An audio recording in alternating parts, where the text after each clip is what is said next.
proceed. Once again, welcome po to the remote and interactive learning conversations. This is the first of a back-to-back webinar series today. So, what is this conversation about? So, today is all about preparing our courses for remote learning. Okay, but why are we here? Why are we spending this morning and having this conversation? So two reasons. Yung una, this was really born out of the directive from the UP System Committee on Remote Learning. No? And nabanggit doon na yung mga faculty ay kailangan maghanda ng kanilang course packs for the first semester. No? So ang isang dahilan nito ay susubukan natin to help the faculty prepare these course packs, or at least a detailed course roadmap for us and our students. No? And second, we would like to use this opportunity din po para ma-identify yung other forms of support for our faculty, through your questions and through your comments and suggestions. What are our webinar goals? What do we hope to accomplish this morning? So first, I will provide you with a brief context of what we can expect this first semester. Okay? And then second, yung bulk of this presentation, we will be talking about preparations that we need to make for the incoming academic year. Okay? So I tried as much as I can to make it as specific to our cluster. But it's most likely going to feel broad and general, such that the principles and the strategies that I will be sharing here will be flexible enough, and easily adaptable to specific contexts. And third, if you have specific course concerns or unit concerns, we will try to address as many, given the time constraints that we have, related to remote learning. So gagamitin po natin yung Q&A moments para dyan. Okay? Simulan na po natin.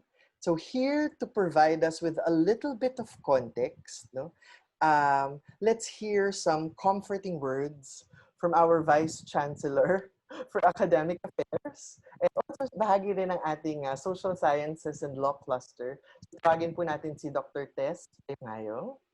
Hi, Ma'am Tess. Thank you for joining us. Hello, magandang umaga po. Naririnig po ba? Yes.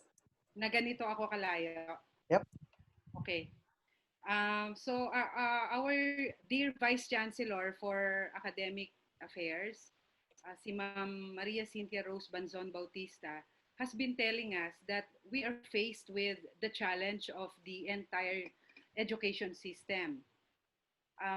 We now become more aware of this particular perspective, that all the things we are doing, all the reviews of our programs, have to take into account the fact that the program, when delivered, cannot be delivered as before. So our movement is to make our faculty realize that at the moment, there is no going back to the past way of doing things. So these back-to-back webinars are organized to be able to help our faculty prepare for remote teaching, and of course prepare our courses for remote learning. We also need to discuss how to ensure the access of students and faculty, and this is the context by which physical infrastructure is being pushed by the OVPAA, through VP Sinch. We also need to strengthen our learning management system by getting our faculty to use more of UVLE. No? The basics about UVLE will be discussed this afternoon. The OVPAA actually created a committee. We call it the System Committee on Remote Learning, as mentioned by Sir Ton earlier. And the OVCAA of UP Diliman constituted a counterpart committee, which is the UPD Committee on Remote Learning, headed by Sir Ton Clemente, and with Ma'am Lo Grepo Halao as Director of ILC Diliman as member. And well, all of our clusters are represented in that UP Diliman Committee on Remote Learning. We constituted that committee to prepare all of us in terms of pedagogy, assessment, especially faculty who will need some guidance in doing remote learning. This committee will create plans on how to prepare us, and I know for a fact that on the ground the units are supposed to be discussing this already. Mahalaga siguro that one, units share what they have come up with, and two, identify gaps that they want filled in, so the committee would know where to begin and where to help. Um, I also understand that we have very different positions on things, no?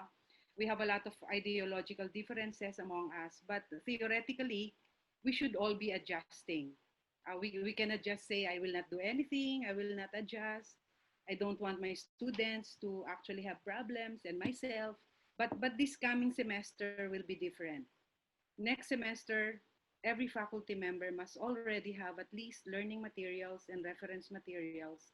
And in the words of VP Sinch, packages, course packages that we can give in the beginning of the semester. This time, we will request our faculty to do that. The students need to know ano ang delivery mode, paano kapag walang klase, paano kapag wala o mahina ang internet connection. That's for the first semester. Ito po ang kailangan nating paghandaan. And we hope that these webinars and the webinars to follow will be of help to all of us in preparing for all of this. Maliit na simula pa lamang po ito, at sana po kahit sa maliit na paraan din ay makatulong ang mga ito sa atin. Thank you very much, everyone, for being here today.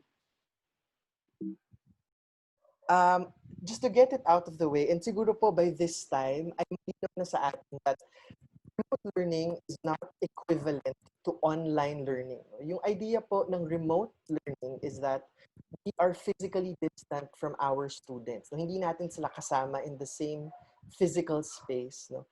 But still, teaching and learning is happening. No? Yung isang component po ng yung isang halimbawa or isang mode of delivery ng remote learning ay yung online learning. No? At maaari na hindi ito bago para sa atin if you've ever asked your students to watch a YouTube video, no, as an assignment, and then ipaprocess nyo sa klase. So, isang feature na yan ng online learning. Or kung nagpasubmit kayo ng isang requirement via UVLE, no, or via email, again, isang feature yan ng online learning kasi yung online learning would require some technology and yung internet or mas web-based siya na learning. But then again, no, yung remote learning po ay hindi kailangang maging fully online. Okay? Will our roles be different in remote learning no? Kumpara sa mas residential or face-to-face? Mukhang yung isang insight po ay there will be more class management than content delivery. No? Ang role natin would be to facilitate the learning more than yung usual na nasa klase tayo, tapos tayo yung nagle-lecture, no? Or nasa klase tayo. So yung mas elements ng mas parang workshop na we make them experience learning, no? Yun yung susubukan natin gawin sa remote mode. No? Pero, no, kahit na mas mataas siguro yung class management function, no, what remains is that we are still designers or curators of the learning experience. No? At ito po, hindi po ito magbabago whatever the mode of learning. No? So if you've ever designed, if you've ever written a syllabus for a class before, so you've designed the learning experience already for your students. No? So ito yung isang halimbawa na kailangan nating gawin para sa ating mga estudyante. So, as designers or curators of the learning experience, baka po mainam to begin with the end in mind. No? I'm not sure if you've received the OVPAA memo about the new student evaluation of teachers, no? Pero ito na yung magiging itsura ng SET. At yung SET na to ay gagamitin natin siya for the first semester. So, baka magandang pag-isipan sa ating reflections at sa ating pagpaplano, how will we be evaluated by our students at the end of the sem? No? And so I did categorizations po of the items, and parang ito yung mga tatlong components na hahanapin sa atin ng mga estudyante, no? Andyan pa rin yung usapin ng fairness, no? Halimbawa doon sa ability natin to provide fair and timely feedback, no, on their performance, or yung mas interpersonal type of fairness, yung showing respect for student diversity and individual differences. We will also be assessed based on the quality of our instruction or our teaching competence. No? So halimbawa, kung titignan natin yung mga items dyan, were we able to make our students think critically and or creatively? No? Were we able to answer students' questions clearly and adequately? Halimbawa, no? Were we able to provide useful and engaging learning exercises or activities, no, for our students? And then the final component ay warmth, no? So ito yung ability natin to communicate that, you know, things are going to be okay, and that students are able to speak with us and communicate with us, no, and that our interactions with our students are positive, no? So kung mapapansin po natin yung general or underlying domains kung paano tayo i-evaluate sa isang residential or face-to-face, ganoon pa rin siya sa remote learning. No? So maganda po to keep in mind na, you know, whatever the mode, it's important for us to be fair. It's important to have a high quality of instruction. And it's very important for us to communicate warmth to our students. Okay. So magpatuloy po tayo dun sa ating context. Based on the April 2020 OVCAA survey, so I'm not sure po if you were able to answer this, no? O naalala niyo pa po itong survey na ito. There were around 1,000 faculty from UP Diliman who answered. And of course, no, yung caveat po nito ay maaaring hindi talaga natin naabot yung mga faculty na walang access, no, to the internet during this time. No? Base doon sa respondents, no, yung preferred mode nila for delivering lessons ay through email, no, na sinusundan ng uploaded on a shared drive like a Google Drive, or yung paggamit ng isang learning management system like Ovle. So we asked the same question to the students, ano yung preferred mode naman nila for receiving lessons, at hindi nagkakalayo, no, doon sa sagot ng faculty at sa sagot ng teacher. No? So mataas pa rin yung preference for email, for uploading on a shared drive, and for the use of a learning management. Ano yung isang key takeaway na pwede natin makuha from the context presented by Ma'am Tess at itong initial slides that I presented?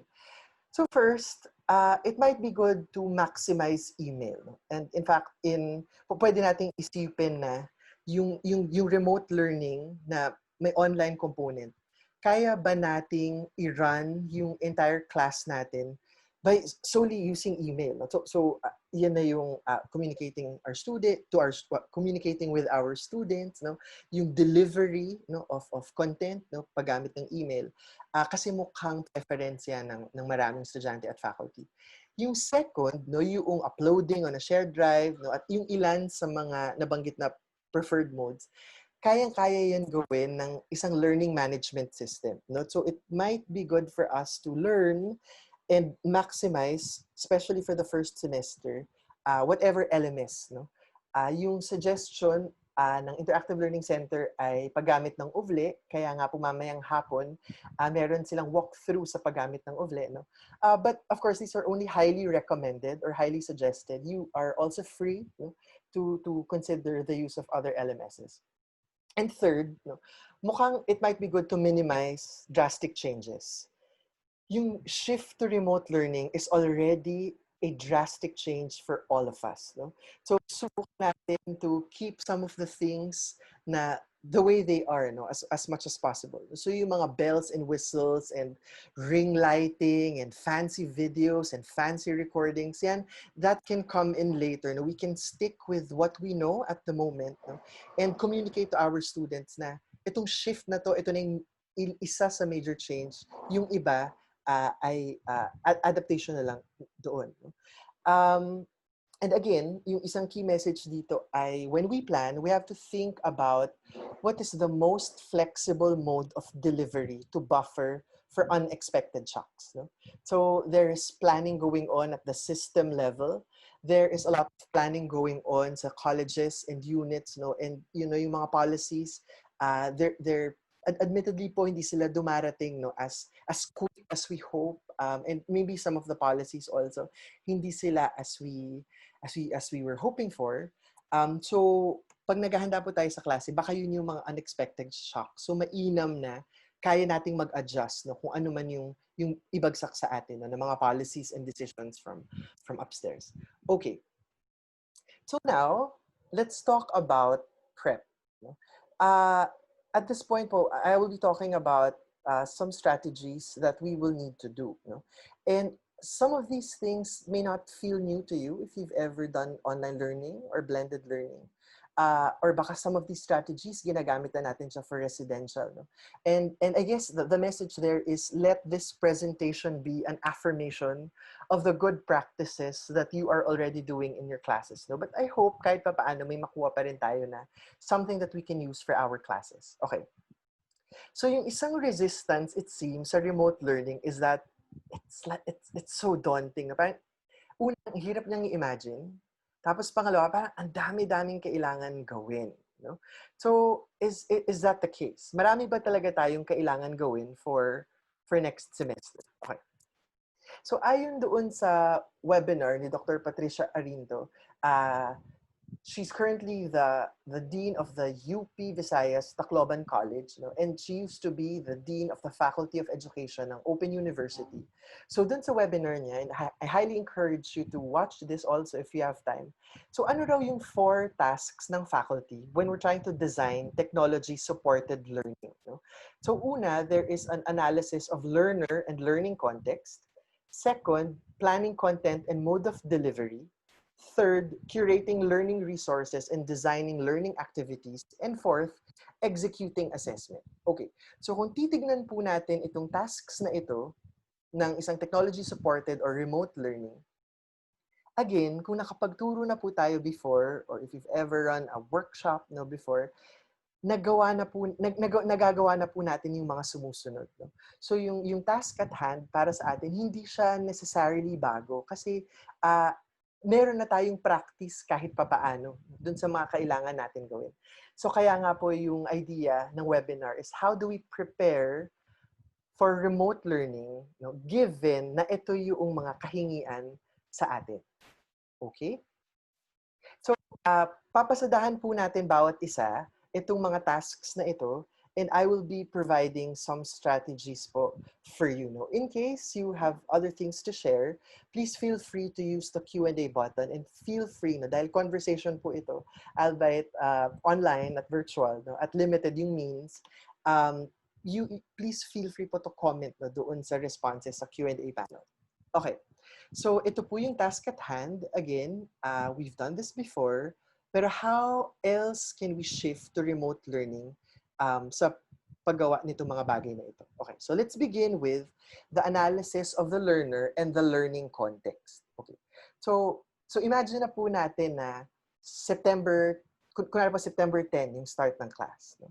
So I will give you po a moment, no, mga 5 seconds to try to imagine nasaan ka sa first day ng class. Kunwari, ang klase mo, Tuesday, 10 o'clock, where are you? Anong itsura mo? No? Anong ginagawa mo? No? Imagine the first week of your class. No? Ano kaya yung itsura niyan? Okay? So, kapag residential or face-to-face tayo, yung first day of class natin, ito yung opportunity natin to get to know our students. No? Ito yung opportunity natin to introduce ourselves and to orient our class no, doon sa mangyayari the rest of the SEM. No? Kaya dito sa time na to, we present our syllabus. No? We walk our students through our syllabus. So sa residential, ganun siya. At sa remote learning, mukhang ganun din. No? Pero ano yung a little more prep than usual. No? So dahil remote learning context ito, yung isang suggestion is it might be good for the first week to conduct a survey on the remote learning readiness of our students. No? So yung mga units po natin, meron po tayong template nito kasi ito yung distribute natin sa students. So baka mainam na gawin din natin siya for our classes. Kasi mas madali po yun makadecide kung ano yung appropriate mode of delivery no, for your students. Yung second, ito po ay suggestion ni Professor Cheryl Monterola from the College of Education. It might also be good to do a little bit of empathy mapping. it's an opportunity to ask our students, what are you afraid of, no, sa first semester? Ano yung mga challenge na nai-imagine ninyo, no, as a remote learning?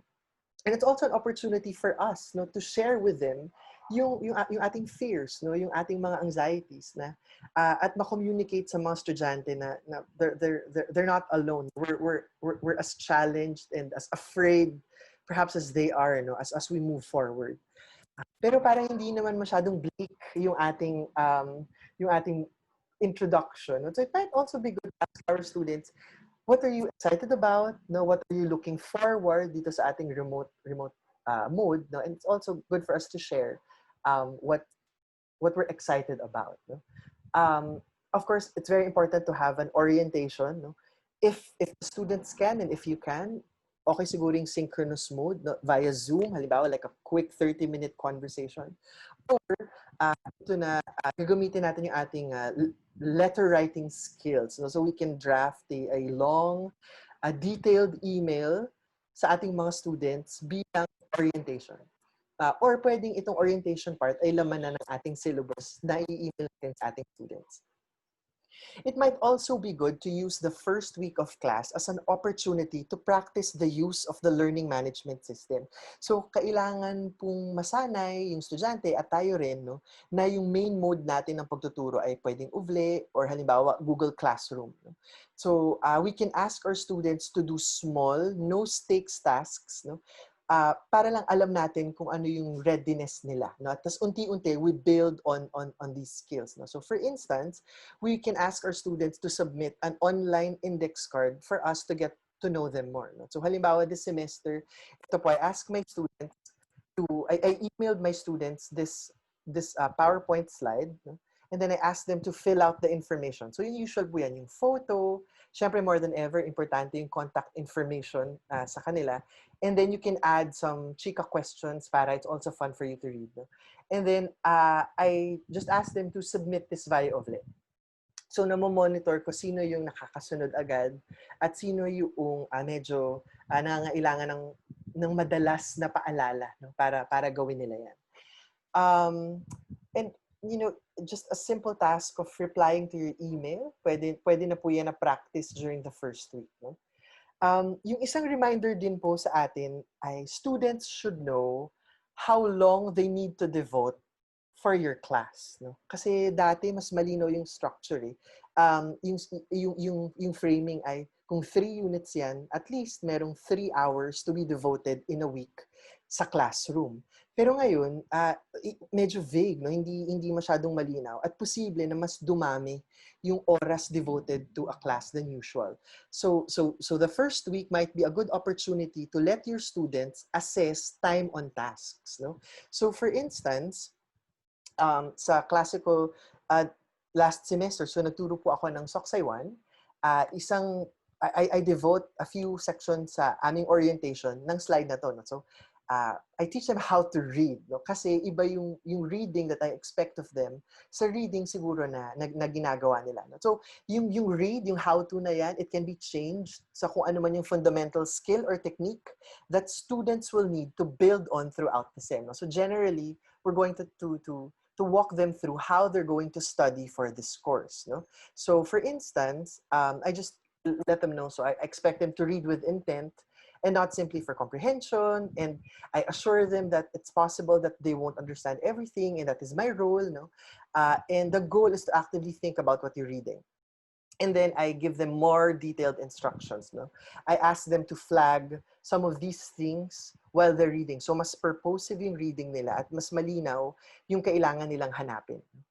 And then I ask them to practice. No? So I give them the first page of our very first reading in class. I make them take note of the start time na nagbasa sila at ng end time. I give them another task kasi ito yung i-discuss namin. And then after some time, no, so I ask them, how long did it take you to read that one page reading or article? No? So kunwari, sabihin lang, it took them 10 minutes to do so. And then I tell them na, okay, so sa klase natin, meron tayong about 15 to 20 pages worth of reading.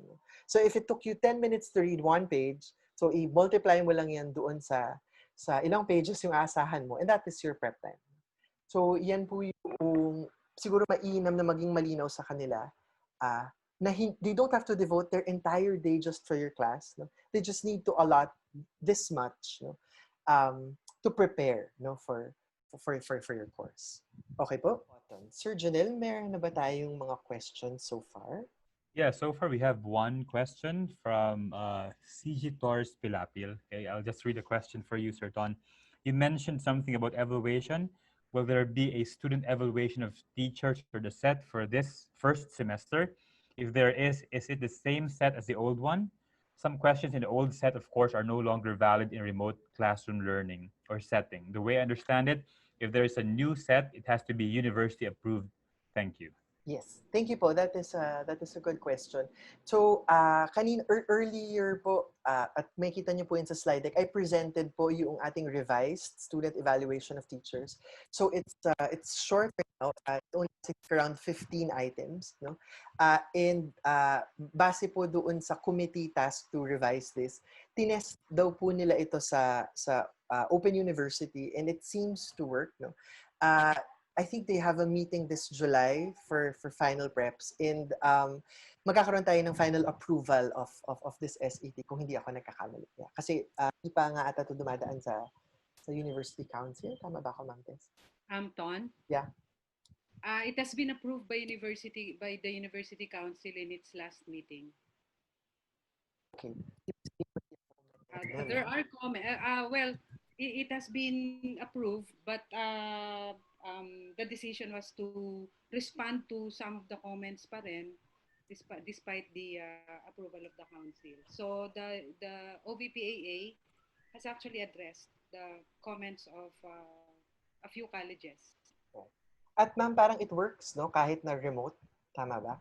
Parang ganun yung message. Yeah, okay. Sige po. Okay, so we have two questions, and then one participant raised her hand. I'll go first with the questions from Ruth Lusterio Rico. How can we make a plan if we don't know yet the situation of our students? We will know that on the first meeting of classes, perhaps, but then we are asked to make a course pack. Are these not contradictory? Thank you, Ma'am Ruth. Sa tingin ko po ay hindi siya necessarily contradictory dahil siguro po kaya siya parang daunting kasi parang meron siyang fancy name na course pack. But actually po, pag gumagawa naman tayo ng syllabus, bahagi na po yun nung pag-design natin, nung klase natin. Halimbawa, pag nag-curate tayo ng set of readings natin, that's already part of preparing for the course pack. Yung magiging decision point na lang po after the first week would be if it's going to be primarily email? Is it going to be primarily independent learning? Is it going to be primarily through the use of OVLE? May opportunity po ba tayo, no, na gumamit ng Zoom? Pero yun pong general structure or framework of the class. No? And I will give you po examples later kung paano natin siya pwedeng i-frame. It's not necessarily contradictory po. So, pwede siyang mag-apply sa kung ano man yung context. In fact, kahit na residential, it might be good practice actually to prepare course packs. Yeah, okay. So this one I think is a bit related to the last question from Kirby Alvarez. We are preparing the teachers for remote learning. May we know how the OAT and the OVCAA are preparing the students, especially the incoming ones? That's would you like to respond? Yeah. I think I mentioned in my opening remarks that this is a series of webinars. So in the coming weeks, we will also have webinars for our students.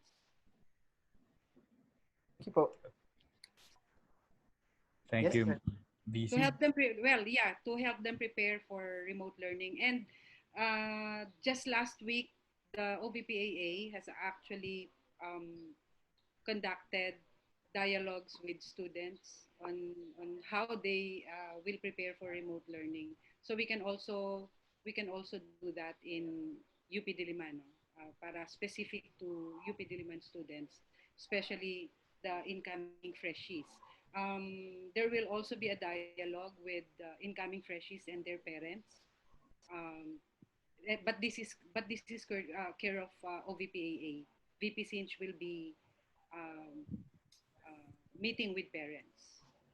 Okay, thank you, VC. So one of the attendees would like to ask a question. I'll unmute Aurora Mendoza for her to ask her question. Hello, good morning. Morning po.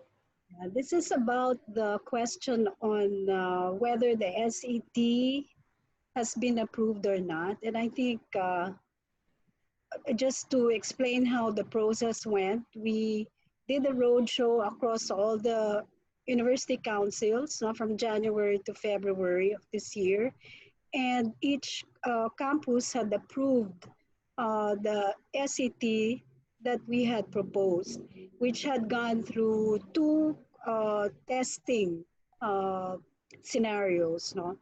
Even the Open University had approved this particular version of the SET, except I think in UP Diliman, in the University Council meeting, we recall that it was set aside for referendum.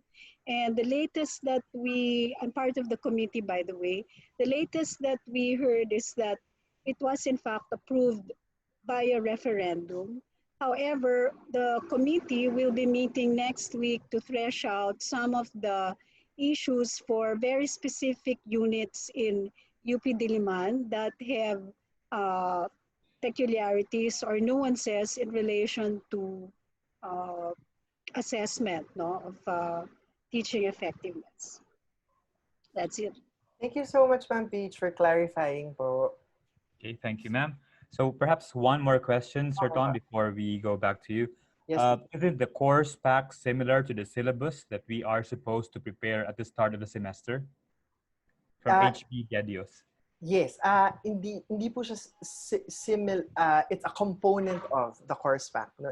Isa po siya sa mga pero so yung syllabus po mas magiging detailed course guide na siya than usual. So kumbaga parang meron na tayong nagawa no na bahagi ng course pack, no? So kailangan lang po natin siyang gawing mas detalyado further, no? At ito po yung i-walk through natin at this point. Okay? So thank you, Sir Janelle. Pwede siguro po mag-pause po muna tayo ng Q&A and then balik tayo a little later. Okay, sir. So baka makatulong po ito dun sa question na isn't it a little bit contradictory to talk about planning when we don't exactly know what to expect, no? So i-break down po natin. So yung pagpaplano natin ay ang paplanuhin ay ano yung content at ano yung mode of delivery, no? So ano po yung dalawang panghahawakan natin as we prepare, no? So yung isa ay yung learning outcomes or non-negotiable competencies, no? So if we've gone through a curricular review, no, at yung mga syllabay po natin ay outcomes-based na, so as a unit, naka-decide na po tayo ano yung mga learning outcomes or non-negotiable competencies. At maganda po to start from there because if we think about it, when we operationalize these outcomes, everything else will follow. So magkakaroon po tayo ng alignment ng mga bagay-bagay. So halimbawa, ito po yung ilan sa mga learning outcomes po that I gathered from some people. Kunwari, engage in an improved form of reflective and critical thinking about the law and legal reasoning, no? Or develop an awareness of the current situation of women and the standpoint for women, or conduct field research and write a report. Okay. So, kung yan po yung sinabi natin na mga learning outcomes natin para sa klase, so susunod na po doon lahat. So if you want students to be able to conduct a field research and write a report, ano yung mga topics? So i-identify natin yung mga topics na kailangan para ma-demonstrate nila yung outcomes, no? Ano yung learning resources na kailangan nila? So ito ba ay in the form of a reading? Ito ba ay in the form of a YouTube video or a podcast, no? Or a demo or a tutorial? And then to reinforce, no, yung pong knowledge nila sa resources, yung learning activities din na kailangan nilang gawin. And then finally, deciding on the assessment. Kumbaga, ano yung kailangan, paano natin masasabi na na-demonstrate talaga ng mga estudyante yung outcomes that we mentioned. No? So again, all of these things po, possibly ay na-layout na natin. So ang mangyayari lang talaga sa course pack, which I will give you an example later on, ay to be a little bit more explicit about them, no? And perhaps no parang isa na siyang package. So na makita all at once ng isang estudyante. Kasi sa isang residential, mas may element of surprise pa, no? Pwedeng hindi pa nila alam yung activity na gagawin mo, no? Or ano yung type of assessment na ipapagawa mo sa kanila, no? Pero sa mas remote, kailangan early on, mas klaro sa kanila itong mga bagay-bagay na to. At the same time, bukod sa learning outcomes, it might be good to also reflect on your guiding principles or your values, no? As a faculty and also, kung kaya, as a unit. So ano yung mahalaga para sa iyo? So yung mga buzzwords na naririnig natin from the previous mga meetings ay compassion, flexibility, honor, and excellence, halimbawa. No? So kung importante po sa inyo yung mga guidelines na yan, guiding principles na yan, it's very important to be able to operationalize them, no? Through our class guidelines and policies. And perhaps you've done this before, no? Sa inyong syllabus at the end of your syllabus. But again, kailangan din po nating isipin paano tayo mag-shift dahil nga remote. No? So halimbawa, sinabi mo, I want to be a compassionate teacher this semester. What does that mean in terms of submissions? No? What does that mean in terms of checking attendance? There's actually no way now to check attendance as before. No? Or what does that mean in terms of assessing your students? No? So if you want to be compassionate, how will that reflect in your syllabus? It has to be more explicit, no? Now more than ever. Okay, so again po, pag nagpaplano naman tayo ng content at mode of delivery, ang starting point natin ay bukod sa anong konteksto ng estudyante or konteksto natin, ang starting point natin ay ano yung non-negotiable na kailangan nilang matutunan at ma-demonstrate sa atin at the end of the semester. Okay? So, in planning content and mode of delivery, I do understand that it's a little bit challenging for field classes, for lab classes, for skills-based courses. No? So, halimbawa, yung conducting field research. No? And alam naman po natin that this is more difficult now because of our current situation. So, ang isang suggestion po na pwede natin i-consider, no? At ito po would require a lot of conversations, no, sa level ng co-faculty teaching the same course and also sa unit kasi baka magkaroon ng implications ito sa mga kurso, no, na ituturo natin. Yung isa siguro na pinakamadali that will minimize drastic changes would be, can we modify the learning outcomes? No? Halimbawa, kung hindi makaka-conduct yung students ng isang field research, can we approximate the skills involved? No? Ano yung, kung interview yung kailangan gawin ng mga estudyante, ano yung kamukhang skill na parang nakapag-interview na rin sila for research, no? Or is it possible to substitute a skill or output with something as important? No? So, pwede bang sa halip na, at may kinalaman din yan sa reduction ng skill. No? So, pwede bang instead of conducting field research and writing a report, it's more appreciating the process of the field research, no? And possibly writing some reflections about the process, no? About how this pandemic is going to change the way field research is going to be conducted, or how immersion is going to be conducted, for instance. No? So, maganda po na magsisimula tayo dito. Ano yung non-negotiable? Ano yung sa assessment natin, mukhang hindi natin yan maisa sa katuparan. Kung hindi maisa sa katuparan, kaya ba siyang ma-modify? No? So, iyan po yung ilan sa mga suggestions na baka pwede natin gawin. Okay. So, when we plan the content, one way to think of this is, isip natin, ano ba yung course pack na yan? Syllabus lang ba yan? No? Or ano ba tong remote learning preparation na kailangan natin gawin? At yung isang suggestion po nila ay yung think asynchronously. No? So think of it as writing your own textbook or writing your own modules. And maybe this is why it's so daunting. No? I've never written a textbook before. No? So, but now I have to think as if, because I cannot lecture anymore, no? As much as I used to, I now have to think of how will I deliver this content such that, you know, students will gain what I want them to know, you know, or what they need to know, actually, more importantly. So, di ba po yung kainaman ng textbook, bukod sa may pictures siya, tsaka glossy yung paper, ganyan, meron siya, malinaw yun, di ba? Sa umpisa, may learning objectives. Tapos may content. Tapos merong at some point you pause for some reflection or exercises. And then sa dulo, may practice assessment. And then merong references and then resources, other resources that they can use. No? So when we plan content, this is how we're going to plan now. No? So regardless if it's going to be no face-to-face at all, meron ka ng ganitong klase ng module.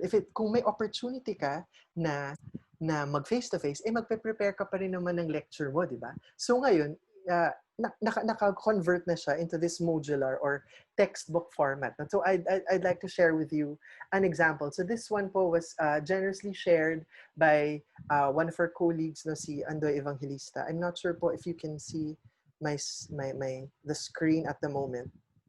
So, okay.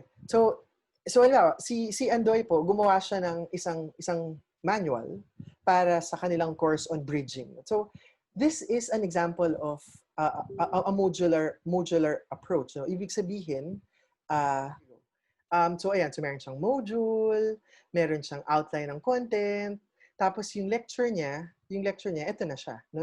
Explicitly nakalagay na dyan, may mga tips, no? Tapos meron ding so, andyan yung lecture, etc. And then sa bandang dulo, meron na siyang mga exercises. So, we prepare as if we are writing modules. We prepare as if we are writing a textbook for our courses. So, ito po yung halimbawa ng isang course pack. Ano? Kasi meron kang syllabus, tapos meron kang malinaw na learning resource. So, in this case po, yung lecture transformed as a text, no? And then meron kang learning activities provided dun sa student. No? So yung kulang na lang na kailangan dagdag dito, meron ka bang assessment na kailangan gawin or will they be graded doon sa exercises na gagawin nila? No? So ito po yung isang halimbawa concretely ng thinking in a modular manner. No? When we also think about the modular manner, isang implication din po nito, baka mainam na we structure our weeks in terms of topics, no? So, meron pong directive, approved in principle ng BOR, yung 14-week semester, no? Sinasabi nila. Pero yung 14 weeks po na yan, yung 1 week doon for assessment, baka yung first week mo doon ay for like an orientation, no? Sa iyong mga klase. So, meron kang, you're working within 12 to 13 weeks maybe, no, sa iyong klase. So it might be good to think of one module per week. No? So when we plan, ano yung mga 10 to 12 major, or we can think of it as non-negotiable or need-to-know topics versus yung mga nice-to-know topics. No? And then, pag meron ka ng idea nung 10 topics mo, doon na susunod, no, yung mga outputs na ito. No? So, yung topics mo, naka-convert siya sa isang outcome-based syllabus. Tapos meron kang detailed course guide somewhere there with your communication plans, no? With all the information that they should know, how the course will be run, no? At yung isang dagdag po dyan, kasi sabi natin, may syllabus na kami, kailangan idagdag dyan. Pero ngayon po, dahil nga mas remote yung mga bagay-bagay, ibig sabihin, minimal time yan for synchronous for sure, no? So, we will plan in such a way na mas detalyado siya in terms of these things. So, mas magiging explicit po tayo. So, ilalagay natin ano yung learning outcome. So, halimbawa, appreciate field research, no, and being able to read a journal report or journal article. So, ilang weeks yung kailangan gugulin, ano yung topics covered, ano yung learning resources. Lahat ba readings, chapter from a textbook, meron bang YouTube file, no? And ano yung activities na kailangan nilang gawin? May exercises ba? May exam or quiz ka ba dyan sa module na yan, no? And ito po yung crucial, no? Kailangan, pag nakita ng mga estudyante yung syllabus natin, magkakaroon sila ng idea how many hours of workload they should allot for your course, no? So now, you can tentatively plan, no? And this one can be adjusted naman po. Pero mainam na in our minds, alam na natin how it will look like. And in fact, baka nga kung gusto ninyo, you can plan based on yung least common denominator. No? So assume na all email na to. So kung all email siya, ano yung itsura ng number of hours for assessment. 1.5 ba yan? Number of hours for asynchronous sessions. No? Ibig sabihin, ito yung prep time ng students, yung pagbabasa nila ng readings, or etc. etc. No? And then, kung kaya, ano yung number of hours that you expect for asynchronous session? No? So, kung meron na tayong syllabus, then very good. Then, kailangan na lang po natin na madagdag ng mga columns ay yung ina-anticipate natin ng mga hours na kailangang i-devote, no, for assessment, asynchronous sessions, and synchronous sessions. Okay. So let me share with you po an example so this one was shared po by AVP Vanji Amor. No? Ito yung ginamit nila na, I hope you can see this Excel file. Can you see po my Excel file? Okay. So ito po yung ginamit nila for their Chem 16. No?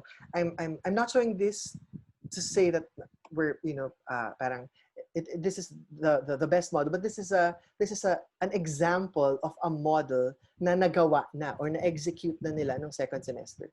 So it's an Excel file, no? Na andyan yung topics, andyan yung outcomes. Tapos, so itong column lang na to for demonstration na yung time allotment ng regular sem, usually mga 3 hours yan, no, na dinedevote mo sa bawat session that you have. No?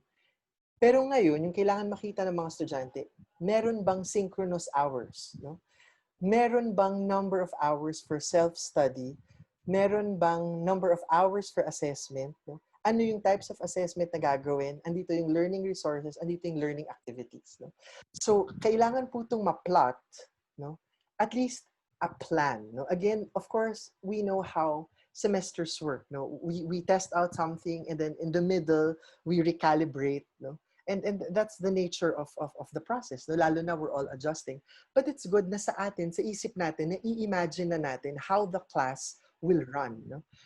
So for instance, ito po. So nung pinlot nila, yung number of class hours, so meron silang 15 hours for assessment, meron silang 71 hours for asynchronous sessions or study time, doing exercises on their own. And then meron silang ni-imagine na 28 hours for synchronous sessions. No? So, yung credit hours niyan for the students for one whole semester with us, so in their minds, they will be devoting 114 hours for your class. No? So kung dati, parang sa isip ng estudyante, around 48 hours yung i-devote nila. Pero hindi naman po yung totoo kasi there are a lot of off hours. But so now, it would seem more explicit gaano kadami talaga, gaano kabigat yung klase natin. No? So, siguro po yung isang tanong dito, meron bang ideal number? Mahirap po siya sagutin kasi nakadepende po siya doon sa learning outcomes ninyo. Pero siguro po magandang naka-divide na siya this way, no?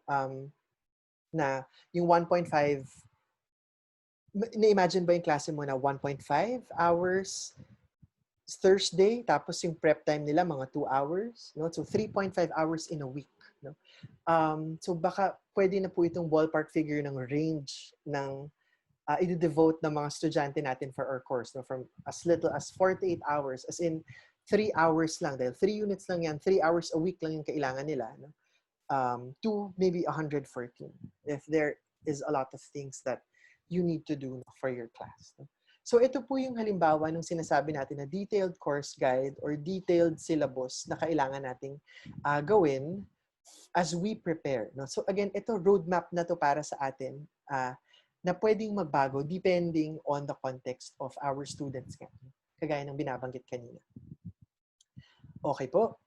And then, ito na ngang course pack na pwedeng available all at once or pwedeng weekly. No? So again, we're just calling them course packs so that alam lang natin na yan lang lahat yung kailangang laman laman at malaman ng estudyante. So, itong lahat po ng yan na nasa table, lahat ng yan ay components of the course pack.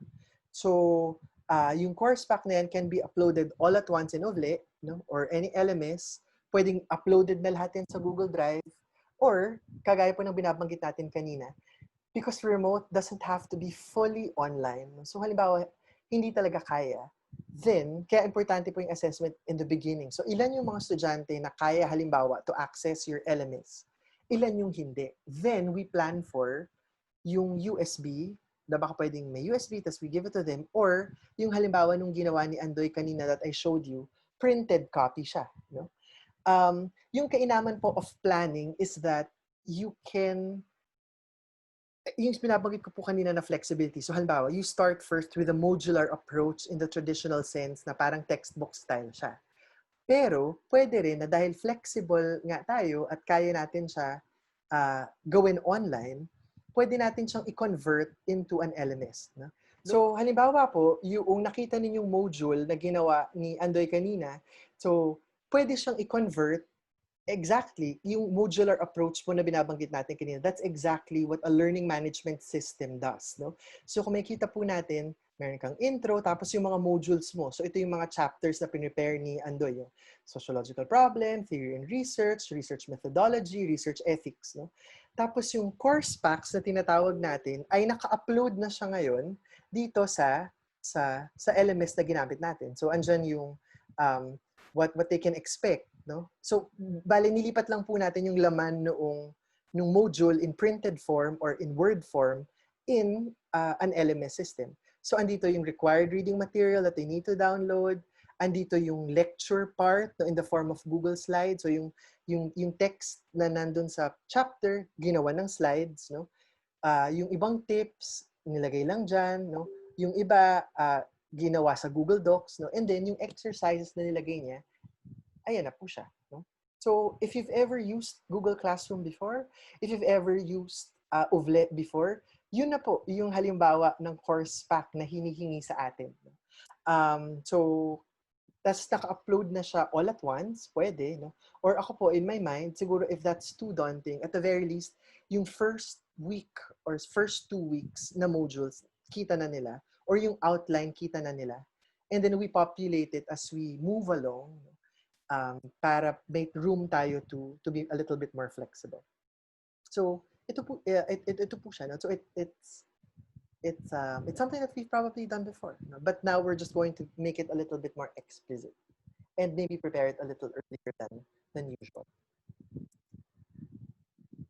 Okay po. Yeah. So in case, so pumunta naman po tayo sa mode of delivery. In case no, you're thinking about a purely online course, ibig sabihin kaya ng inyong resources, yung mas online mode, no? Yung mas online mode, ito po yung ilang options. Okay? So ito po, this is readily available in the internet and I saw it shared by a lot of our colleagues. So parang very useful po sa pag-decide ng strategy natin, no? Yung itong matrix na ito na prepared by Daniel Stanford. So dalawa yung access niya, yung isa yung bandwidth. So ibig sabihin, gaano kalaking data, internet data yung kailangang gamitin ng isang mode, no? At anong level ng immediacy, meaning yung synchronicity at kabilis ng interaction between teacher and student. No? So, okay. So hindi pa natin alam kung ano yung konteksto ng estudyante natin at this point. However, pwede na nating pagplanuhan, okay, so let's say, low bandwidth, low immediacy lang talaga yung kaya, then for the rest of the sem, it's going to be all email. No? Pero halimbawa, you're a little bit lucky, your class is small, no? Lahat kayo may good internet connection. Maybe you can do what we're doing right now, like a Zoom, no? Zoom class. No? But these are the options po that we have at the moment. And then we can adjust accordingly. Ito naman po ay mode of delivery. Ibig sabihin, at the end of the day, regardless of the mode, prepare na naman natin yung lecture natin, ano yung exercises, no, ano yung activities na kailangan nating ipagawa sa kanila. No? Okay po? So, ito po ang decision making na yan. Siguro mas mag-crystallize siya sa first week. Pero yung lalamanin ng i-deliver natin, yun yung pine-prepare na natin at the moment. At yun nga yung tinatawag natin na summatively as the course pack. Okay po? And then, no, yung mga alternative modes of instruction, pwedeng ang mode na natin talaga ay mostly individualized or independent learning. No? So kapag independent learning, the idea here is there will be very minimal interaction po siguro with us kasi ang mode dito ay prepare everything, no, then watch it fly, and our role is to facilitate. No? So that means everything has to be very clear dun sa mga estudyante para hindi nila tayo kailangang i-contact no ng mas madalas kasi nga napakalinaw na niya. No? So I will give you another example. So this one po ay generously shared naman siya by Professor Michelle Ong. No? So ito po yung itsura ng kanyang syllabus in progress. Okay. So, yeah. So, I'm showing you this slide po just to show how detailed and how more thoughtful this is going to be. So, it's like we're writing a process manual for our students and it's all out there. No? So, pag binasa to ng mga estudyante natin, alam na nila exactly what they're going to do for our classes each week. No? So, ito na yung mga steps. No? So, hindi ko po alam. I hope you can see it at hindi siya masyadong maliit. Pero, so at least tignan lang natin yung mga first sentences. So scan the chapter, do the prep work, read the chapter, view the supplementary materials, download and complete the handout, do the exercises, no, do the enrichment activity, and again, rinse and repeat. No? So paulit-ulit na itong mga tasks na yan. So, pag nakita to ng mga estudyante natin, alam na nila kung anong kailangan nilang gawin, there will be very minimal intervention from us. No? So that's highly independent or individualized learning. So pwede rin tayong isa sa mga learning resources na ibibigay natin sa mga estudyante ay isang editorialized slide deck. No? So kung hindi natin kaya mag-lecture, mag-video ng lecture, no? So let our slides lecture on our behalf. No? So, halimbawa po, itong slides that I gave my Soksay 1 students, so more than ever, mas dumami na siya kasi meron ng signposting slide. No? So, what should they be expecting in the succeeding parts of this slide or this slide deck? No? Yung second, mukhang importante po na meron tayong reflection slides in between. No? So, hindi lang siya puro content at some intervals, no, we give them time to think, no, and pause. No? And then, mukhang importante po yung additional notes I would have mentioned orally slide. No? So, itong slide na to, nandun siya sa notes ko sa baba no, ng aking slide deck. But because I can't deliver this lecture anymore, no, I have to be more explicit and present it now as part of the presentation. No? So, itong part po na to, pwede natin dito mapasok pa rin yung ating personality, no, yung whatever it is that we want to communicate to our students. So, we talk to them through our emails, through our slide decks, no, and through the instructions that we give to our students. Yeah, there can also be a lot of demos and simulations and video tutorials. No? Although ang suggestion po nila palagi ay very short video or audio recording of our lectures. Because as you can imagine po, you've been listening to this webinar for an hour and a half, and I can only imagine how bored to death you must be and how you want to stop everything at this point, diba? So imagine po our students na we have so many competing materials or activities out there. No? So short video or audio lectures, no? So maybe 5 to 20 minutes. Kung may opportunity po kayo halimbawa to check out yung Journal of Visualized Experiments, meron sila dong mga parang halimbawa ng mga short lecture, sa kanila nga 1 minute lang no, yung lecture tapos puro texts na and readings. So we might not be able to lecture as much as we used to, as long as we used to. So very important again to distill need to know versus nice to know. And of course, if online is not available, then we resort to printing the materials that our students will need. So yung modules na kompleto, malinaw, detalyado, yan po ang ibibigay natin sa mga estudyante. And then the other modes of instruction, pwedeng combination na siya of synchronous or asynchronous. No? So na-imagine ko po, this is how I imagine my 3-unit class would probably look like. No? So I tell them one session, kung Tuesday yan, you do the reading, this is the exercise. No? And then yung Thursday class, it's a synchronous session pero short. No? Pwedeng Zoom, pwedeng discussion forum, pwedeng email, pwedeng chat. Pero malinaw na ang purpose lang talaga noon ay, una, to highlight main points of the text, no? And what are the key points I want to drive at? Second, feedback mechanism, no? So kung may exercise sila, ito yung opportunity to let them know ano yung correct answers or how the work can be improved, no? And also to answer questions. That's it. No, I cannot lecture anymore as much as I used to because I gave them that already, no? As part of my course pack. So yung synchronous, mas pag-reinforce lang or pagpapalinaw ng mga bagay-bagay. And finally, blended learning, but only if the health situation permits. No? Alam ko the administration at the moment is now devising policies kung gusto natin ng mas blended, lalo na nga po for a lot of our lab courses or equipment-intensive resources. No? But this one po will require lots of justification and preparation for our labs, yung field sites, or yung room kung saan gaganapin yung klase. So blended po siya kasi heavily online, no? Yung component, and then merong very minimal siguro na face-to-face towards the end of the semester. Okay po? So yan po yung part about planning content and mode of delivery.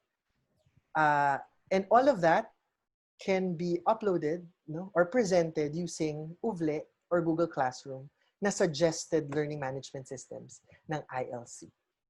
Okay po? So let's pause for a while. Sir Janelle, meron na po ba tayong mga questions from our faculty? Yes. Galing kay Ria Rafael. Ano po ang opinion ninyo sa underloading para sa first SEM? Kailangan pa rin bang punan ang regular study load? Lalo na't nakikita natin na mas maraming guguguling study hours ang mga estudyante. Oo. Mayroong mga mungkahi, no, mula sa OVPAA tungkol sa loading, sa pag-manage ng study load ng ating mga estudyante. Ginagawa na rin ito sa ibang bansa at in fact, may ilang universidad na rin dito sa Pilipinas na naggagawa nito sa unang semestre. Yung tinatawag na split semester.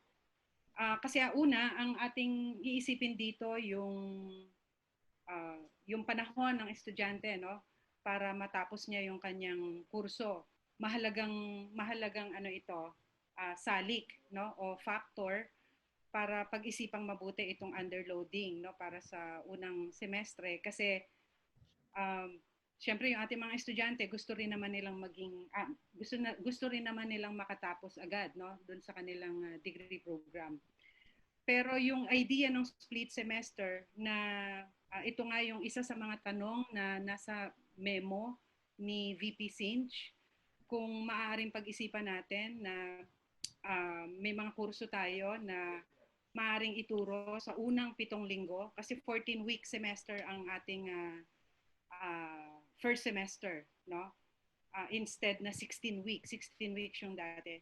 So sa unang 7 linggo, maaaring 6 units lang yung load ng estudyante para matapos niya yung 2 kurso, no? 6 units.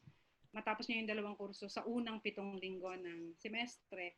Tapos yung ikalawang bahagi, no, yung ikalawang 7 linggo, pwedeng 9 units naman yung kanyang tatapusin. So ang total pa rin ng kanyang study load ay 15 units. Pero manage yung study load dahil you split the semester into 2, no? So isa 'yon sa pinag-iisipan, no, isa 'yon sa gustong pag-isipan ng mga units. So sa discussion ninyo sa departamento, sa kani-kanyang unit, ano yung tingin ninyo dito? At kung maaari ito, aling mga kurso natin yung maaaring gawin natin na mai-offer sa first 7 weeks at mai-offer sa second half of the semester, which is also 7 weeks. Okay, thank you, Ma'am Tess. Sa perspektibo naman po ng mga guro, what are the implications on the faculty loading ng semester na ito? Kung pwede ba mag-underload or deload? Okay. Sa ngayon of course, yung overload, kung kakayanin ng ating faculty, wala namang problema sa atin as long as we do not exceed I think, Ton, is it 36? Alin po? Is it 36 units yung dapat hindi mag-exceed na? Yes po, 36 units. Oo. For a year. So sa overloading wala tayong problema. Sa underloading sa ngayon, maski ang UP system, yung regular load natin na 12 units per semester yung ibinaba pa rin nila na polisiya, no? But the 12 unit teaching load, um, maybe you may actually get the 3 units, no, out of the 12 units by from your application for research load credit or extension load credit, pwede ring administrative load credit. So meron tayong mga pagkukuhanan din na pangdagdag doon sa 9 units, for example, natin na teaching load. The other 3 units we may get from those, no. Okay, thank you, Ma'am Tess. One question from Aldrin Lee. Are we expected to scan chapters and or include electronic copy of essential readings in the course pack?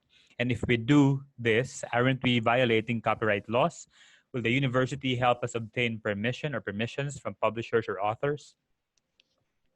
Pinag-uusapan na po sa System Committee yung pag-craft ng mga policies related to intellectual property rights. No? However, so una po tanong, are we expected? It would be nice no kung meron po tayong ma-share na resources sa mga estudyante. Kaya po siguro if textbooks are difficult because we have to scan them, baka meron po tayong ibang alternatives like maybe journal articles or other readings that we can use, no. Are we violating? So ayon naman po sa fair use policy, if it's for educational purposes, actually ang sinasabi po nila ay basta you don't share the entire book. And then it's for educational purposes. Students don't necessarily share or reshare, and then it won't be used to monetize anything. Then we can share naman po chapters and all that. Okay, Ton, let me just add something. Yes po. Sa question ni Sir Aldrin Lee. Sa ngayon, we are enhancing library, no, as learning commons. So we are acquiring subscriptions to specialized collections of various professional fields. So siguro po magandang i-refer din natin yung mga estudyante sa lahat ng subscriptions na i-acquire ng university. Para we do not need to really upload everything and share it with students. We just need to provide them with a link to our collections. And I think there is also plan of procuring open Athens, no, for all constituent universities. No, I think itong open Athens na ito will open up then, no, yung ating access, no, to a lot of journals and reference materials. Okay, perhaps two more questions, Sir Ton, before you go back to your lecture. One is from Ruth Luster Eurico. Based on the presentation, we can plan for synchronous sessions, right? So what is your suggestion if there will be students who cannot attend, in quotation mark, the synchronous sessions? Thanks. Kung detalyado po enough, so ibig sabihin po, basta yung synchronous sessions should not be required. So if they can't attend, that would be okay. No? So try po natin, kaya importante po yung recording of these sessions para if students can access at a later date, they can access that. And then, kaya importante rin po yung basta the other resources are in place. Kumbaga yung lecture, hindi nila mamimiss kasi there's a slide deck for them. No? Yung activities or exercises, hindi rin nila mamimiss kasi malinaw yung deadline at kaya nilang ma-accomplish kaya nila ma-accomplish yung task kahit na hindi sila naka-join dun sa Zoom. No? So mag-iiba po yung function ng Zoom. So pwede siyang pang-enrichment, no, for discussions, for clarifying questions, and then we open po the opportunity for the students who can't join. So kung sumagot tayo ng mga tanong doon, so we ask students, oh, you might want to send me your questions via email, and then I will respond via email. So parang ano po yun, parang nag-ooperate na dalawang modes of learning yung mangyayari kasi yun po yung sitwasyon ng estudyante. Okay, thank you. Is there a minimum and maximum number of hours of combined asynchronous and synchronous, etc. instruction/learning required? And do we need to have this approved, or is this simply to be decided by the faculty? Like most things po, mataas po yung pagpapahalaga ng university sa academic freedom. So of course, the individual faculty can make all these decisions on their own. It might be good though, no? Lalo na if we're teaching similar courses as with other faculty, na kahit pa paano merong pag-uusap at may malinaw na baseline na ito yung mga mangyayari sa klase ninyo para you're on the same page. Is there a minimum or maximum? Actually, wala pong minimum or maximum, pero Kasi syempre, we also need to consider the time of our students. Hindi lang tayo yung kurso nila. So, we need to really manage our time. At the same time, yung the shift from a 16-week semester to a 14-week semester, basically ito yung rationale na when we do remote learning, kahit na shorten yung semester by 2 weeks, we actually devote more time nga eh. If it is remote eh. Di ba? So yun yung basically rational no for the cutting down of the number of weeks sa ating academic calendar. But we will get back to you, Sir. Is this Sir Jaime Naval? Apo. Oo. We'll get back to you. I'll just look for that Yeah. For the right. ACTS. Thank you. Actually, I saw it na parang one UCTS. So, ibig sabihin, 1 credit load, siguro to. Ibig sabihin ng 1 credit load. Is equivalent to 38 to 48 hours of student workload, including around 13 to 16 hours of instruction. So, is that about right? Tama po ba yun? One credit. 1 UCTS is 1 credit. So about 38 to 48 hours of student workload, including 13 to 16 hours academic hours of instruction. Kaya yung sa chem po, parang 114 hours yung sa kanila, yung 3-unit chem 16 nila. Kasi ganun po nila yata siya kinonvert. Okay po. Sige. So malapit na po tayo matapos. I'll just go through the next few slides very quickly and then we can devote po more time for your Q&A hopefully. Thank you so much po for your questions and Ma'am Tess for helping out. Okay. Punta na po tayo dun sa last 3 tasks. So again, bahagi po ng kailangan nating i-present sa students ay learning resources. No? So kung makita niyo po yung operative word ay to curate and not necessarily to design or make them yourselves. So learning sources can be the same as our resources of residential or face-to-face. Textbooks, no? Then there's the addition of YouTube videos or video journals or online or virtual laboratories, kung meron tayong ganyan. Podcasts, no? A slide deck as a version of a learning resource. No? Sabihin yung lecture natin converted in a slideshow format. No? So, these are the things that we've already done. So now po, ang mangyari lang ay baka tutulungan natin yung mga estudyante na maghanap, no? Para bawas din yun dun sa task at hand nila sa klase natin. Yung mga learning activities, no? Ang mahalaga lang po dito ay now more than ever, we need to provide students with a detailed study guide. No? So ibig sabihin, pag nakita na ng mga estudyante on their own, yung mga kailangan nating ipagawa, kaya nila yun ma-execute, no? So, for instance, I'll give you po an example of a very crude, detailed study guide na most likely po you've also done in the past. So, kunwari po, eto. Yan. So, ngayon po, dahil nga baka hindi, kasi dati kaya natin ma-deliver yung instructions natin sa students natin. So ngayon, kaya parang textbook talaga siya. No? Kaya bahagi siya ng course pack natin. Kasi now we're going to give them something like this for every exercise or activity that we will make them do. So ito po yung ilan sa mga suggested components. What is the task exactly? What will we make them do? And then we set it up. No? Just like any activity we do in class, di ba? We don't make them do it immediately. So isa-set up mo muna siya. What should they expect? And then, ano yung mga questions, for instance, that we ask them to do, and then may due date ba, no?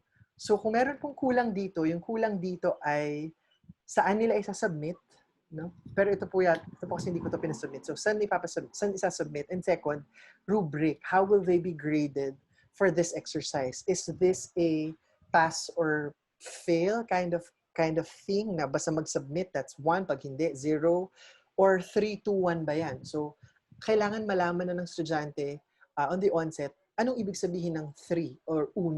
Paano sila makakauno dito? At bakit sila makakakuha halimbawa ng 5? No?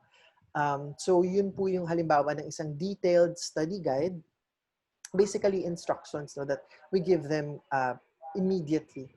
So, other ways of learning, pwede mas collaborative siya. No? So, Google Document. So, ito yung version natin ng pwedeng class recitation. Pwedeng Google Document. No? Pwedeng yung mga estudyante natin yung gagawa ng kanilang PowerPoint presentation. So, yung group work or facilitation as a mode of learning, kasi may recognition tayo na hindi lang teacher yung nagle-lecture, no? Pwedeng yung mga estudyante rin can facilitate knowledge.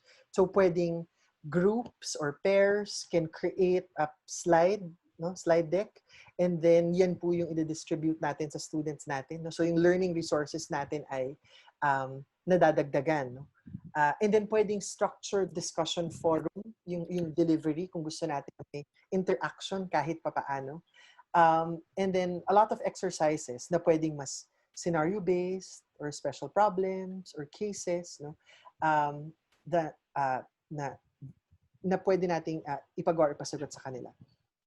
Quickly po, I'd just like to share with you this structured discussion forum sample. Ito po yung isang bagay na ang hirap niya i-imagine, no, yung recitation. Pero ang lagi lang naman nilang instruction ay, i-imagine mo lang ano yung expectations mo sa face-to-face recitation, tas ililipat mo lang siya sa mas remote. No? So kung gusto mo ng structured discussion forum, dapat daw mas malinaw lang sa mga estudyante natin ano yung kailangan nilang sagutin or isulat sa discussion forum para maiwasan natin yung mga sagot tulad ng I agree, it's okay, noted, no, para lang masabi na nag-participate sila.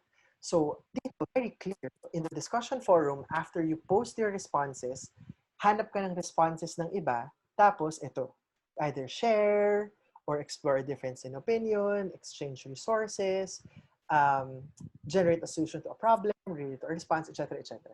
So the point here is we just really have to structure everything now more than ever. So para hindi siya sobrang free-flowing, lalo na kung graded siya. No? Okay. So meron po ba tayong questions so far before we proceed to the last part? Yes, we have some questions. One is from Professor Orr. To summarize it, how do we know the type of our resources and the course pack content if we don't know yet who our students are? Do we adopt the mindset that we are supposed to be creating the most basic, most inclusive course packs that would be accessible with little to no need to connect to the internet? Ako po, that would be a safe strategy. Again, at the end of the day, it all boils down to the learning outcome that you want to demonstrate. So, pag na-decide mo na siya, then dun ka na pwedeng maglaro eh. Kasi halimbawa, baka pwede na yung PowerPoint mo sa klase. Yun na yung learning resource nila for that session. As simple as a reading, a journal article, that can be the learning resource already. No? So again, it doesn't have to be super duper fancy, no? Or I mean, if you can, go ahead, please, by all means. No? But yung mga learning resources na ginagamit na natin sa residential, pwede pong yun na yung gagamitin din natin sa remote. Eh sa residential, wala naman masyadong nagbago, di ba?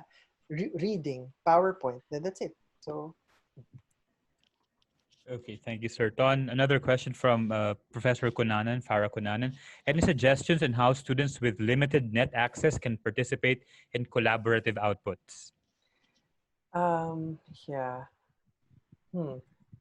Mukhang magiging challenge po talaga kapag very limited yung access.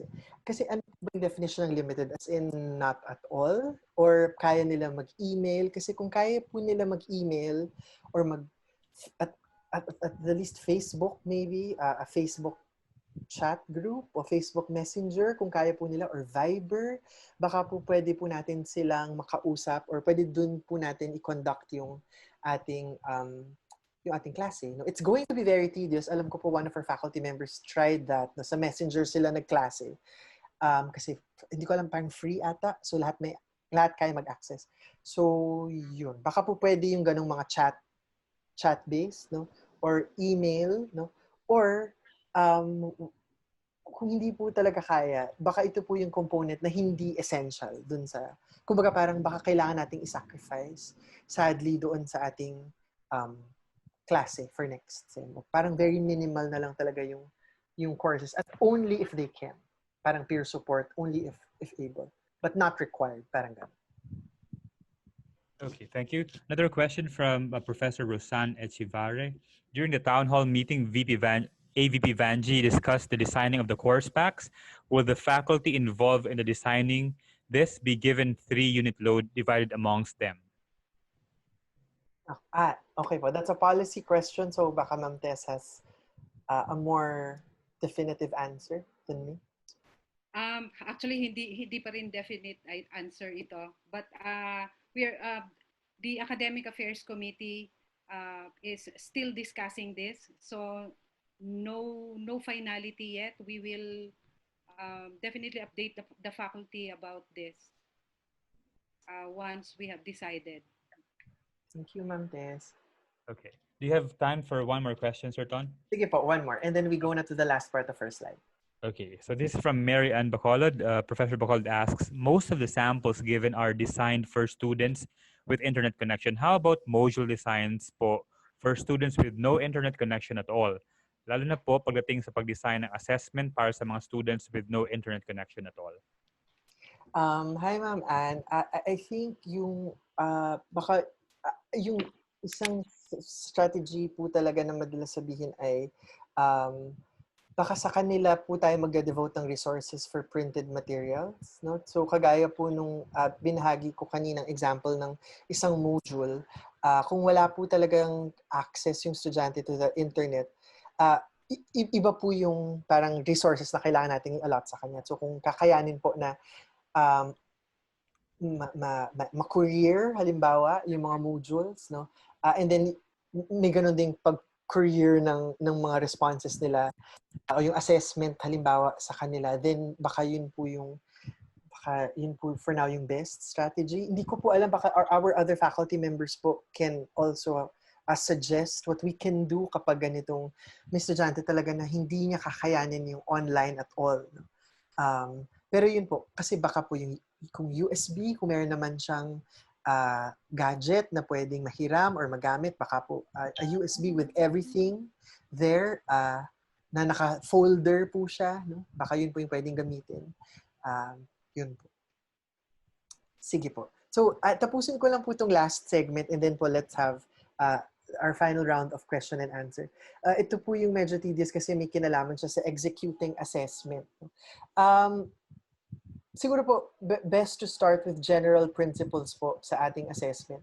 Yung unang principle ay it's good to have a wider range of course requirements, maybe now more than ever. Kasi halimbawa po, kung may mga estudyante nga tayo na meron silang ibang hindi ma-access or magagawa, para hindi sila ma-disadvantage. Parang liliit yung component ng bawat isang requirement na hihingi natin sa kanila.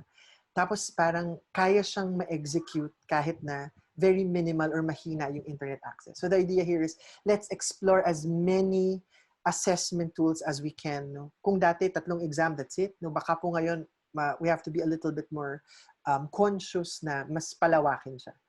Yung second po ay, because we don't have the opportunity to meet our students as frequently, so importante po ang regular and frequent feedback. No?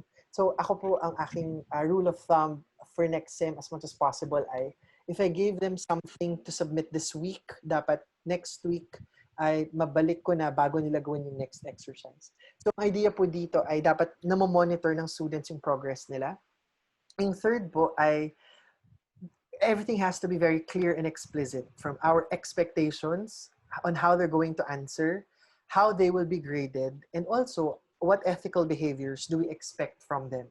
Para alam din nila ano ba yung itsura ng academic dishonesty for you. And finally, siguro po baka mainam na i-unburden din natin yung sarili natin dun sa parang paano tayo mag-exam, ganyan, open notes, everything. No? But really, there's really no way for us to assure that students will not cheat. No? So when we plan our assessments, it's good to plan that it's not just open notes, it's open everything. It's open laptop, open computer, open book, no? Open chat group. No? So when we plan our assessments, ano yung pwede natin magawa such that, you know, mahina yung mas makonti probability ng mga estudyante to engage in academic dishonesty. Okay, so let's just quickly differentiate po ano yung mga types of requirements. So, pwede pa rin naman kapareho ng residential sa face-to-face.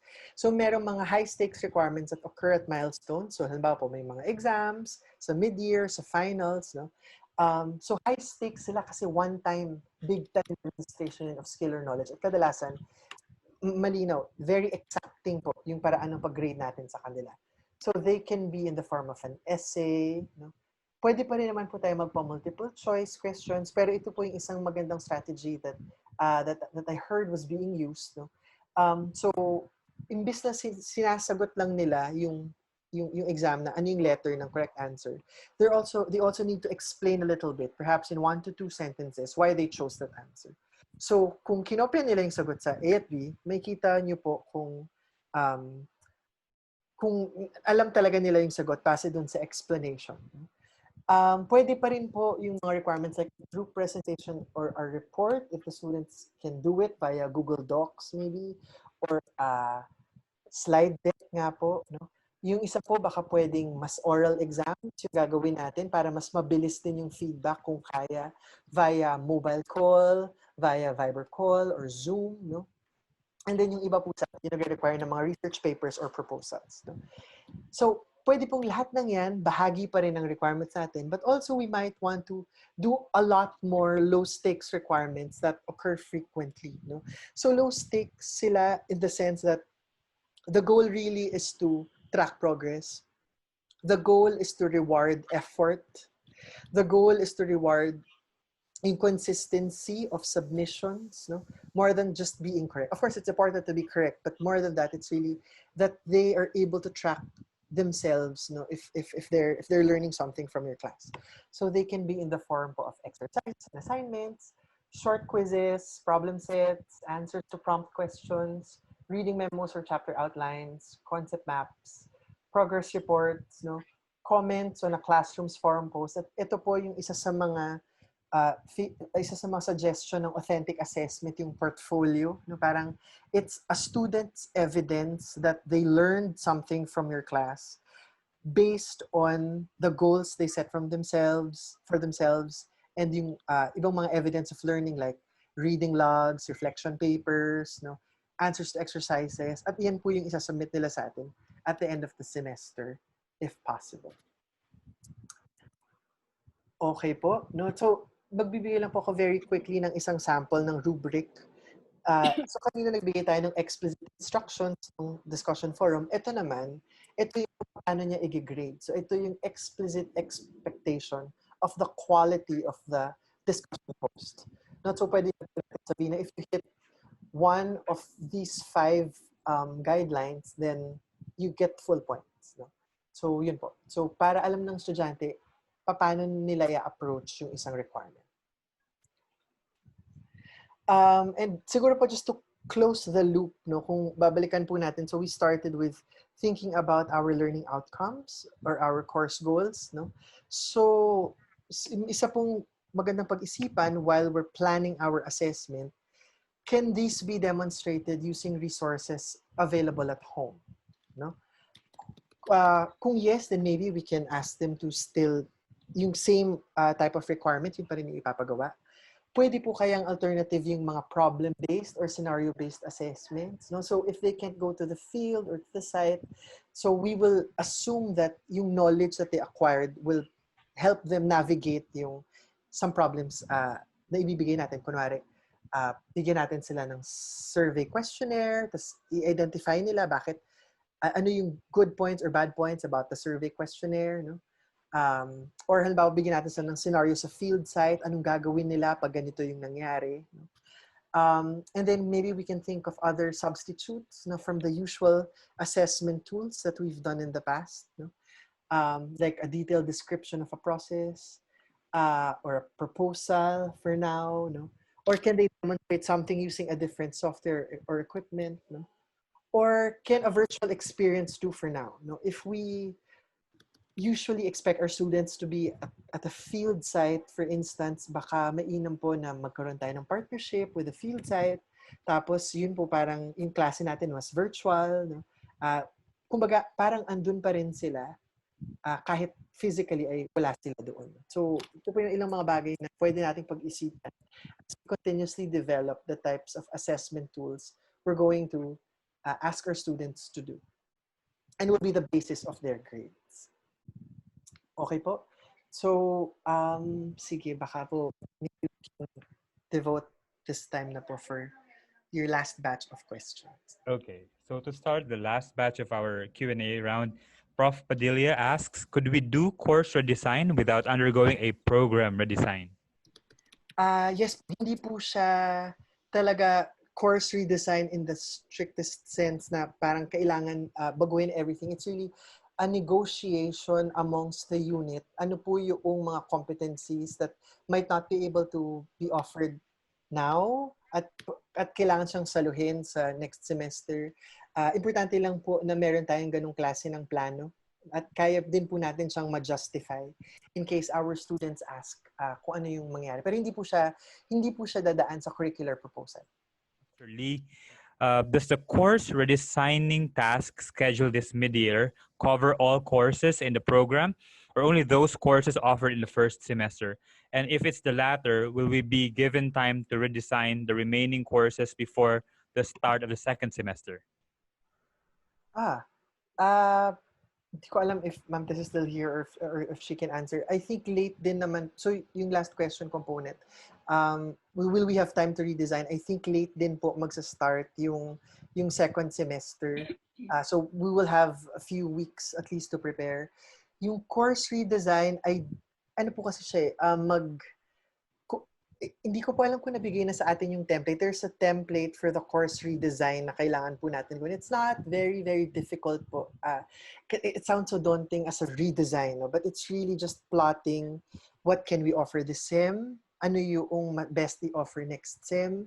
So, maapektuhan po kasi yung sequencing. So, we think in terms of a school year maybe or a year level maybe kasi lalo na po kung yun nga, magugulo yung sequence niya. Yeah, I'm not sure if I answered that question, pero yun po. Ma'am Tess? Dun sa question ni Sir Aldrin, we will be given time to prepare for remote teaching and learning before the first semester 2020-2021 starts. It's included in the proposed academic calendar for that academic year. And we are awaiting the BOR approval na lang po. So kasama siya dun sa 14-week calendar natin. There's a period. If I'm not mistaken, mga 1.5 months from the whole of August to September 15. So mag-overlap na siya sa registration because mid-September po yung ating proposed start of the semester. For first semester. So yung period na yun po is a time for us to prepare. Thank you, VC. One last question. In fact, magka-relate na question from Professor Ojena and Professor Cunanan. So for students with no internet connection, will UP shoulder the cost of the courier for sending in their assignments or the exams or even the printing costs and the acquisition of the USB? So sagot ba ito ng UP? Dapat, no? Actually, there was a suggestion earlier by Prof. Andoy Evangelista na if ever daw po we will need courier services for students who cannot access online sessions, he was actually asking if it is possible for UP to initiate an agreement with courier service if we need it en masse. So, actually, question pala yun, ano? But I answered na it was a good suggestion, no? So, parang suggestion na rin yon, Sir Andoy, di ba? So, we will inform the UP system about this and hopefully we can actually ensure no that all expenses no that have to be paid for learning and teaching will be shouldered by the UP system. Few more resources, no? In case hindi nyo pa po na-check out, yun pong uh, offices of the vice chancellors ay merong mga post-ECQ guidelines, no? So yun pong OVCAA ay meron din. It's available in the UP website, no? At yung UPD website, at yung OAT po ay merong section dyan, no? Pati yung ILC, may section din dyan. So you might want to check it out po. Some of the things I mentioned are already available in the post-ECQ guidelines. Yung College of Education po released this white paper. Ang ganda nung mantra nila, stay well, keep learning. No? So if you have time po, you might want to read this white paper. It's mostly for K-12 basic ed. Yun po yung audience nito. But there are a lot of principles here that we can use even for our undergraduate and graduate courses.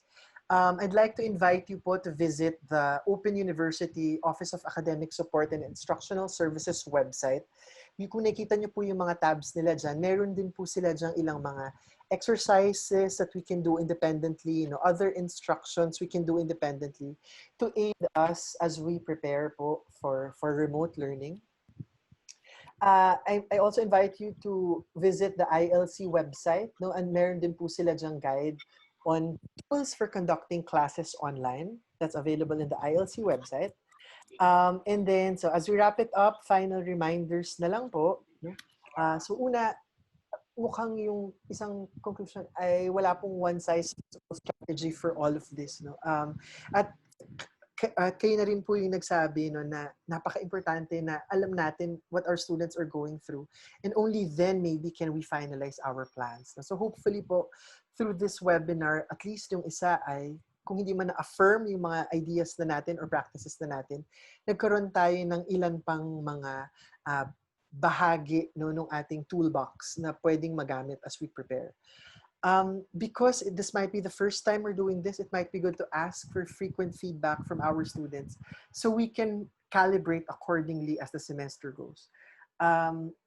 It's important po that we try to work in teams as much as possible. The task is scary, the task is difficult and daunting, but more so if we do it alone. No? But if we can unburden ourselves and share the work no, with others, like halimbawa, a lot of us are teaching Soksay 1 or Soksay 2, no? And if we're thinking in modules, then maybe one faculty can work on one module no? O isang faculty na expertise niya yung pag-curate ng resources, siya na bahala doon, sa assessment. No? So now is a good time po to try to collaborate with our faculty and learn from each other. It might also be good to enroll in an online course just so we get a feel of how it is to be a student. No? So you sat through a 2-hour seminar. I'm guessing this is not the kind of class you want for next semester. No? So it's good to be in the position of a student as we plan. Again po, clarify to yourself and your unit what your guiding principles are and just try to operationalize them. Para hindi lang siya buzzword. Para hindi lang siya, empty promise of being flexible and compassionate, but it's really explicitly laid out as a guideline. And work seems impossible, but we will do the best we can po sa level po ng OAT, ng ILC, ng OVCAA, at ng remote learning committees. We will do our best po to support you as much as we can. And hopefully po, we will get through this together if we work together. So moving forward po, ano po yung mga tasks at hand? Meron pong ibibigay sa atin na template on program redesign. So we will need to spend some time for that. We will use this time po until September to prepare our course packs, no? To yung ating syllabus, yung ating curation ng learning materials, yung detailed study guide for our activities, and planning our assessment tools. No? And then slowly po, we might want to try migrating our course packs and materials sa UVLE or kung ano man po yung learning management system na gagamitin natin. Again po, this is what we hope to accomplish this morning. Uh, Ma'am Tess and I, we try to provide a brief context of what we can expect next semester. The bulk of it, we discussed preparations that we need to make. No? Some of them are not new, some of them needs to be tweaked, some of them we might need to learn. And we tried as much as possible to address your concerns related to remote learning. Ma'am Tess, would you like to say a few words before we say goodbye? So, yun lang naman po yung hope natin, ano, that kahit sa maliit na paraan makatulong tayo. This is just the beginning. Uh, um, we will have more webinars in the coming weeks. So sana po makadalo rin po kayo sa mga yon. Thank you very much po. Thank you, Ma'am Tess. Again, would like to say thank you to Sir Junel. Sir Junel, thank you so much for helping us out. No problem po. Thank you. Gusto ko din natin mag-thank you again kay Professor Lo, kina Joy, at saka kina Daisy for joining us today. Our emails po are available here if you need to contact us. The link to the evaluation form po nasa chat panel. And we will email them to you as well, pati itong kopya po ng slides.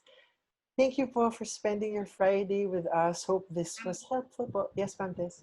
Sorry lang kasi parang medyo na-OC lang ako na ito lang yung hindi natin nasagot na question. Pwede bang ano? Sige po. Meron pa naman tayong 166 people in our meeting. Sige, go, ma'am. Sorry, yung kay Ma'am Portia lang, no? She's asking if the administration will issue a set of core guidelines for program redesign, course redesign, and course pack preparation.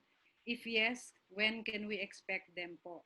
Hi Ma'am Portia, i-follow up ko po ito sa OVPAA since the instruction to prepare all of this, no, yung ating program redesign, course redesign, and course packs nanggaling po sa kanila. So there must be some guidelines, no, coming from them. So yes, I will follow up po, and I cannot say when they can give it to us, no? But I will definitely follow up po. And then yung tungkol po sa asking students questions regarding connectivity, is it possible to have the pre-registration earlier so that the faculty, okay, yung pre-registration po natin, care of the Office of the University Registrar, we really do it early on talaga before the registration proper. So yes, we will ensure po that the questions on connectivity will be included in the pre-registration module of our CRS. Thank you for your questions. Good luck po with your preps. Thank you. Bye-bye.